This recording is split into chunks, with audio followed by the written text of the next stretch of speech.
এবার প্রচণ্ড গতিতে এগিয়ে আসছে ভারী বৃষ্টি। গত কয়েকদিন ধরে পরিষ্কার আকাশ থাকলেও এবার কিন্তু নিম্নচাপের মেঘ ঘনিয়ে আসছে বাংলার বুকে।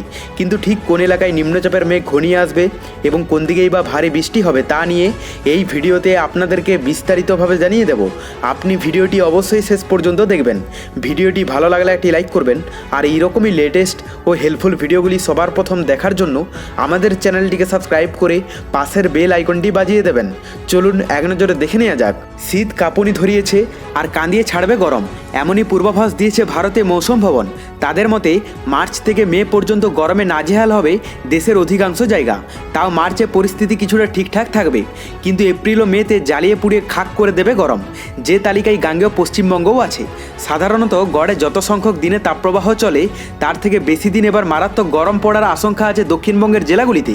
তবে মন্দের ভালো যে মার্চে যেরকম গরম পড়ে সেই রকমই থাকবে আবহাওয়া, কিন্তু এপ্রিল ও মেতে সেই সুখণ্ডও মিলবে না। ওই 2 মাসে গরমে নাজেহাল হতে হবে। মৌসুম ভবনের যা পূর্বাভাস তাতে এপ্রিল ও মেতে পশ্চিমবঙ্গের তাপপ্রবাহের দিনের সংখ্যা বেশি থাকবে। বিশেষত রাজ্যের পশ্চিমাঞ্চলের জেলাগুলির অবস্থা শোচনীয় হতে পারে। রাজস্থানের থেকেও বেশি দিন তাপপ্রবাহের আশঙ্কা আছে পশ্চিমবঙ্গের পশ্চিমাঞ্চলের জেলাগুলিতে। যে তালিকায় আছে পুরুলিয়া এবং বাঁকুড়ার মতো জেলাগুলি। আবহাওয়াবিদরা জানিয়েছে মার্চে বৃষ্টিপাত মোটের উপর স্বাভাবিক থাকলেও এপ্রিল ও মেতে বৃষ্টি কতটা হবে সেই বিষয়ে আপাতত মৌসুম ভবনের তরফে কিছু জানানো হয়নি। তো এরপর আমরা যদি লাইভে আপডেটটা দেখে নিই, প্রথমে আমরা যদি পশ্চিমবঙ্গের দক্ষিণবঙ্গের এলাকাগুলোর কথা বলি, তো এখানে কলকাতা থেকে শুরু করে হাওড়া, হুগলি, কৃষ্ণনগর, দুর্গাপুর, এদিকে ধানবাদ, পুরুলিয়া, বাঁকুড়া, আসানসোল, বর্ধমান, জামশেদপুর, খড়গপুর, মোটামুটি দক্ষিণবঙ্গের বেশিরভাগ এলাকার আবহাওয়া পরিষ্কারই দেখতে পাওয়া যাচ্ছে, কোথাও বৃষ্টির সম্ভাবনা নেই। আর এদিকে উত্তরবঙ্গের মধ্যেও দার্জিলিং থেকে শুরু করে কালিম্পং, কার্শিয়ং, জলপাইগুড়ি, আলিপুরদুয়ার, কোচবিহার, মোটামুটি উত্তরবঙ্গের সমস্ত এলাকার আবহাওয়া পরিষ্কারই থাকবে।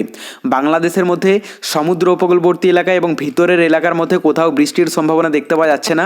তো দুপুরের দিকেও মোটামুটি যা দেখতে পাওয়া যাচ্ছে একই থাকবে সকালের মতোই, এবং রাতের দিকেও নতুন কোনো পরিবর্তন নেই বলাই যায়। আজ সকাল থেকে রাত পর্যন্ত পশ্চিমবঙ্গ সহ বাংলাদেশের সমস্ত এলাকার আবহাওয়া সম্পূর্ণ পরিষ্কারই থাকবে। তো এরপর আমরা তাপমাত্রাটা দেখে নেব যে নতুন কোনো চেঞ্জেস এসেছে কিনা, কারণ গত কয়েকদিনে পশ্চিমবঙ্গ এবং বাংলাদেশের বেশিরভাগ এলাকাতে দিনের দিকটাতে, বিশেষ করে দিনের দিকে ভালোই গুমোট ভাব থাকছে, এবং বাদবাকি বেশিরভাগ এলাকার তাপমাত্রা থাকতে পারে 31-32 ডিগ্রির মধ্যে। পাশাপাশি আমরা যদি উত্তরবঙ্গের আপডেটটা দেখি, এখানে যা দেখতে পাওয়া যাচ্ছে তাতে দার্জিলিংয়ে 17 ডিগ্রিতে চলে যাবে, এবং এখানে কালিম্পং, কার্শিয়ংয়ে 18-19 ডিগ্রি থাকবে। আর এদিকে জলপাইগুড়ি, আলিপুরদুয়ার, কোচবিহারের তাপমাত্রা থাকতে পারে 26-27 ডিগ্রির মধ্যে।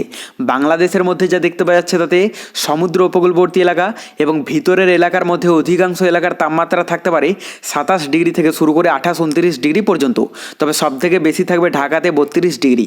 এরপর আমরা যদি রাতের দিকটা দেখে নিই, কারণ রাতের দিকে এখনও পর্যন্ত পশ্চিমবঙ্গ এবং বাংলাদেশের বেশিরভাগ এলাকাতে হালকা ঠান্ডা ভাব রয়েছে। তো এখানে কলকাতাতে যা দেখতে পাওয়া যাচ্ছে 28 ডিগ্রি থাকবে, এবং বাদবাকি বেশিরভাগ এলাকার তাপমাত্রা থাকতে পারে 23-24 ডিগ্রির মধ্যে। তবে বাঁকুড়াতে 25 এবং আসানসোলে 26 ডিগ্রি দেখতে পাওয়া যাচ্ছে। এরপর আমরা যদি উত্তরবঙ্গের আপডেটটা দেখে নিই, তো এখানে দার্জিলিংয়ের যদি কথা বলি 12 ডিগ্রি থাকবে। পাশাপাশি এখানে কালিম্পং, কার্শিয়ংয়ে 15 ডিগ্রি দেখতে পাওয়া যাচ্ছে। আর এদিকে জলপাইগুড়ি, আলিপুরদুয়ার এবং কোচবিহারের তাপমাত্রা থাকতে পারে 21 ডিগ্রির মধ্যে। বাংলাদেশের মধ্যে সমুদ্র উপকূলবর্তী এলাকা এবং ভিতরের এলাকার মধ্যে অধিকাংশ এলাকার তাপমাত্রা থাকতে পারে 21 ডিগ্রি থেকে শুরু করে 22-23 ডিগ্রি পর্যন্ত। তবে সব থেকে বেশি থাকবে ঢাকাতে 26 ডিগ্রি, এবং তার থেকে একটু কম থাকবে কুমিল্লাতে 24 ডিগ্রি।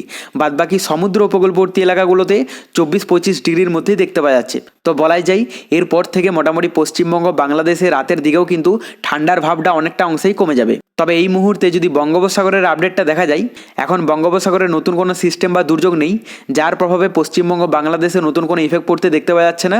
শুধুমাত্র হালকা মেঘলা আকাশ থাকতে পারে বাংলাদেশের এখানে চট্টগ্রামের পাশাপাশি এলাকাগুলোতে। বাদবাকি বেশিরভাগ এলাকার আবহাওয়া পরিষ্কারই থাকবে।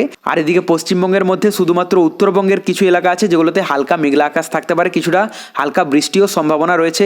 তার মধ্যে বিশেষ করে দার্জিলিং, কালিম্পং, কার্শিয়ংয়ে কিন্তু প্রভাব পড়বে। তবে পরবর্তীতে নতুন কোনো দুর্যোগের আভাস পেলে অবশ্যই আপনাদেরকে লাইভে জানিয়ে দেব। তার জন্য চ্যানেলটিকে সাবস্ক্রাইব করে রাখতে ভুলবেন না।